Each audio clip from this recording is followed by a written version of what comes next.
May tanong sa akin. Good evening po, Sir Rai. Sana po mapansin po. Tanong ko lang po tungkol doon sa pagbigay ng information po. Nakalagay po kasi sa akin, self-employed, pero kasambahay po ako. Kasi wala naman pong nakalagay doon sa pinilapan ko po na kasambahay. Kaya ang ginawa ko po, self-employed ang nilagay ko po. Ang tanong ko po, puwede po ba yun tawagin na fake information at puwede ba ako makasuhan ng estafa ng dahil dun po? Please po, help po.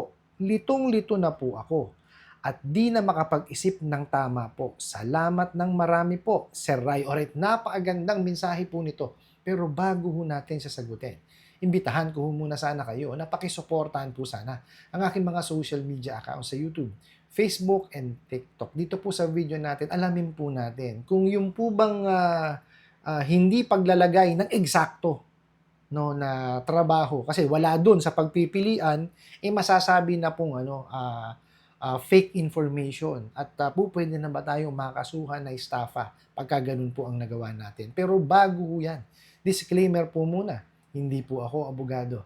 Ako po'y maniningil.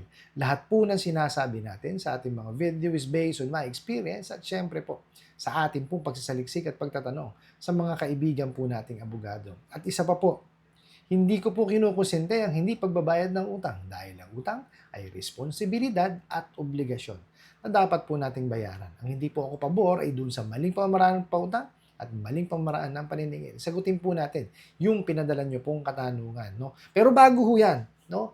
Kung mapapansin nyo po, meron tayong ilaw dyan sa likod. No? Na ano ko ho yan, napansin ko ho kasi yan nung may nagdaan po sa aking feeds, no? Sa aking TikTok account. No?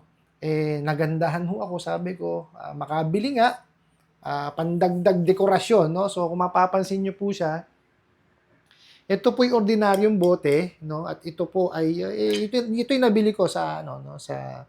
Sa TikTok po, no? At napakaganda niya, no? Dagdag, dagdag, pagpapaganda pagka nagvi-video. And syempre, pagka ho natutulog ako, yan lang ho binubuksan kong ilaw. Matagal naman ho, no? Ang inaabot. Kung gusto nyo po nung ganyan, paki-click lang po yung link sa baba, no? So, balik tayo dun sa video, no? So, sabi nyo nga po, no, ang tanong nyo is tungkol dun sa pagbibigay ng information. At kasi ho, wala dun sa pinagpipilian yung pong kasambahay, kaya inilagay nyo po is self-employed. So, ang tanong nyo po is, masasabi ba na fake po ito?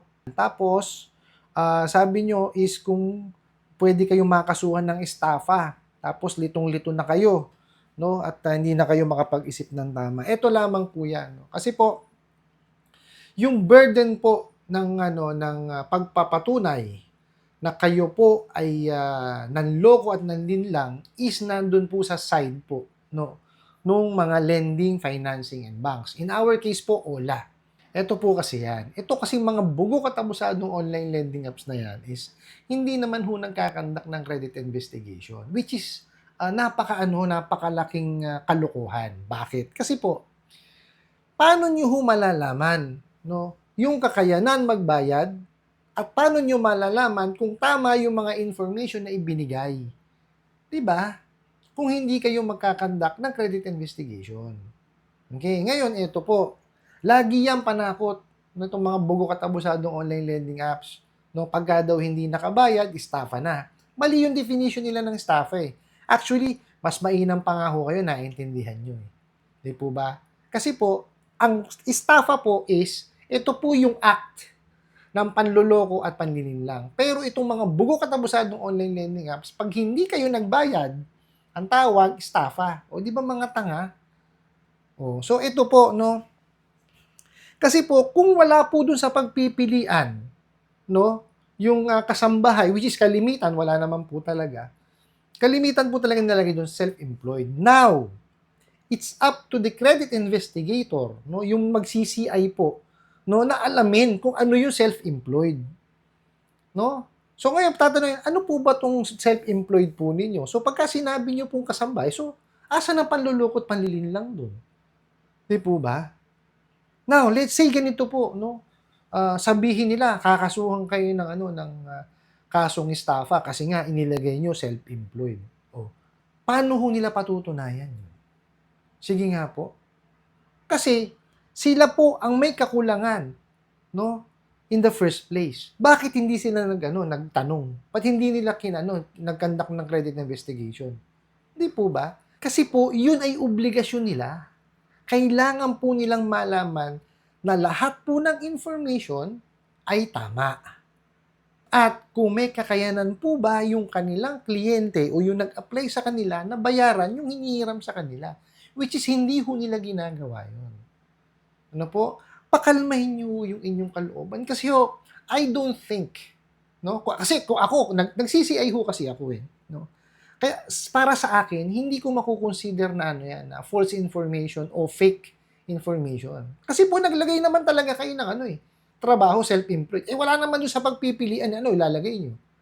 Di po ba? Ang pinakamalapit po doon is self-employed. Which is pagka kinategorize mo naman po talaga ang ating mga kasambahay, self-employed naman po talaga. Di po ba? So, ano hong mali doon? Para sa akin, wala ho kayong ginawang mali. No, actually, sila pa ang may mali. Bakit? Kasi ito yan, unang-unang, hindi ho makakapagsampa ng kaso yung mga bugok na yan dahil unang-una illegal. Okay? Hindi naman ho sila rehistrado eh. Okay? Bawal ho yun. Hindi ho tinatangkilik yan sa korte pagka yan hindi rehistrado. Okay? Pangalawa, sila po ang gumagawa ng kawalangyaan, ng haharas, di ba? Kung ano-anong kalokohan ang ginagawa, may false information pa silang ginagawa, di ba? Yung sa mga advertisement nila, hindi ho nila sinusunod yung the Truth in Lending Act. Ang tataas po ng interest, ang laki ng penalties. Di po ba? Hindi nila sinusunod yung the ceiling on interest rate. Tapos yung paniningin nila hindi pa tama, di ba? Sinasaway nila or hindi nila sinusunod yung prohibition on unfair debt collection practices. So bakit po maghahabla yan? Di ba? Alam nila sa sarili nila na wala silang laban at mababaliktad pa yan. No, kaya nga hindi nagpapakilala yung mga bugok na yan dahil takot yung mga yan. Okay? Uulitin ko po, pakalmahin nyo po ang inyong kalooban. Kasi po, yung burden po na pagpapatunay na may ginawa kayong panlulukot, panlilinlang is nasa kanila po. Now, ibabalik pa sa kanila yan eh. Diba? Sabihin, ba't lumusot yan? Ba't di mo tinanong? Di ka nag-conduct ng credit investigation. Diba? Kasi definitely hahanapin sa kanila yung yung report eh. Di po ba? Not unless ganito po ginawa nyo ha. Iba pangalan, iba address. Oh, let's say sinabi nyo, eto trabaho ninyo, wala naman pala kayong trabaho. Diba? Yun po, no? Mayroong probability yun, no, na masampahan ng estafa pag napatunayan. Kaya lang, no, yung sabi nga sa inyo, yung burden po ng pagpapatunay is nandun po, no, sa lending na yun kasi hindi naman siya gumawa ng credit investigation eh. In the first place, hindi dapat kayo na-approve kung ganun. Diba? Kung nalaman niya na mali yung information na ibinigay nyo, hindi na yun, hindi na itutuloy yun. Yan ho ang maling ginagawa niya, mga bugok na yan. No? Sobra hong bilis na sinasabi nilang pagpapautang. Kaya nagkakaganyan. Actually, wala ho akong problema. Sa akin, yung maganda nga ho, mabilisan eh. Yung pagpapautang. Kaya lang, dapat sundin nila yung tama. Diba, magkakandak ka pa rin ng credit investigation, may verification, may evaluation, which is wala. Diba? Ito sasabihin ko sa inyo, 100 na nag-apply dyan, 100 din ho ang na-approve. Totoo po. Oh. Asa ng doon? Asa ng pagsasala doon? Dapat yan, sinasala yan eh. Kaya nga po, meron kaming kasabihan, no, that credit is not a right, it is a privilege. No, hindi ho karapatan ng lahat ng mangutang.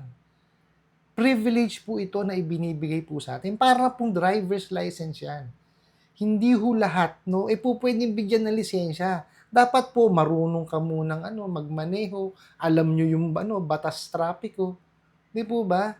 Parehas lang po yan sa pagpapautang. Hindi po yan right, hindi po yan karapatan ng lahat. It's a privilege na ibinibigay po sa atin. Kailangan mapatunayan muna na meron po tayong kakayanan magbayad.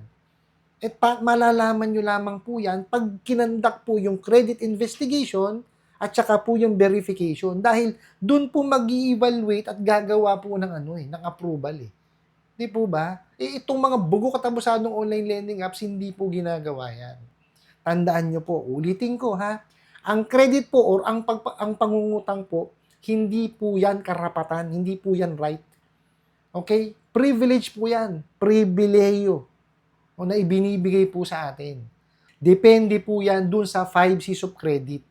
Okay, yung character, capacity, condition, capital, and collateral. Pag medyo malakihan na, meron ng mga bayad lupa, kotse, kasama na yung capital and collateral. Pero pagka yung medyo maliitan lang, character, capacity, and condition, dun po binabase yun. Okay? Samantalang itong mga bugo katabusadong online lending apps, nag-fill out pa lamang po kayo, ayan na, nagpapadala na po ng pera. Dun po sa nagpadala ulit, no, ng katanungan na ito, pakalmahin nyo po yung inyong kalooban. Sa akin pong pananaw, wala ho kayong ginawang masama. Kasi po, dapat yan, nagkandak sila ng credit investigation at dapat inalam nila. Pero, hindi ho ibig sabihin nito na dayain nyo ng dayain, hindi po. Kasi yung sa inyo, hindi nyo naman po dinaya. Wala talaga dun sa listahan ng pagpipilian. Baka kasi po mamaya, sabihin po nung iba, sinabi kasi ni Boss Ray na hindi naman nagkakandak ng credit investigation yan. Kaya lagay natin, hindi po ganon. Ilagay po natin yung tama. Okay? Yung case po kasi, nung nagpadala po ng katanungan na to, is wala po dun sa pagpipilian. Okay? Kalimitan naman talaga, pagka sinabi pong kasambahay, self-employed po yan. So, tama pa rin. So, wala pong panluloko at pandilin lang na nangyari. Okay po, sana po naintindihan. Ano po, I hope nasagot ko po itong katanungan na to at sana po'y makatulong. Maraming salamat po sa inyong walang sawang pagsuporta at panonood sa aking mga video. Maraming salamat po sa inyong pag-like, pag-share, pag-comment at pagtatanong. And kunin ko na rin po itong opportunity na to na imbitahan po sana kayo na pakisuportahan po sana ang aking mga social media accounts sa YouTube, Facebook, and TikTok. Hanggang sa muli po, yun lang.